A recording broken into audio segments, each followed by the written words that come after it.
Hi అండి.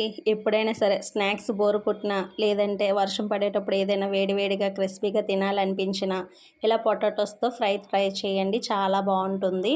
ముందుగా అయితే బంగాళదుంపలపై తొక్క తీసేసి అవి వీడియోలో చూపిస్తున్న విధంగా ముక్కలుగా కట్ చేసుకోవాలి. స్టవ్ పై కొంచెం వాటర్ పెట్టుకొని అందులో ఈ ముక్కలు యాడ్ చేసుకొని కొంచెం సాల్ట్ కూడా వేసుకొని 70% వరకు ఉడికించుకోవాలి. చాలా అంటే చాలా బాగుంటుంది రెసిపీ.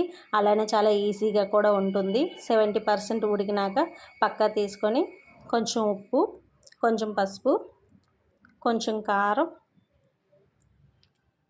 ఒక 3 స్పూన్ల వరకు కార్న్ ఫ్లోరు, 1 స్పూను శనగపిండి, అలానే 1 స్పూను వరిపిండి, ఇవన్నీ కూడా దాంతోపాటు కొంచెం కరివేపాకు, ఇవన్నీ కలిపి కొంచెం కొంచెంగా గరిటెతో మెల్లగా కలుపుకోవాలి.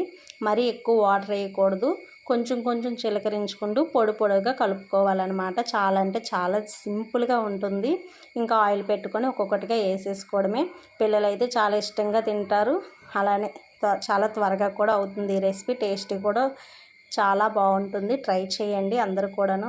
అంతేనండి, చాలా ఈజీ అనమాట. ఇంకా ఫ్యామిలీ అంతా ఒకే దగ్గర కూర్చొని చక్కగా ఈ పొటాటో ఫ్రై తినుకుంటూ టీవీ చూసుకుంటూ కబుర్లు చెప్పుకుంటూ తింటూ ఉంటే ఆ మజానే వేరు, ఆ ఫీలే వేరు. ఏమంటారు మరి?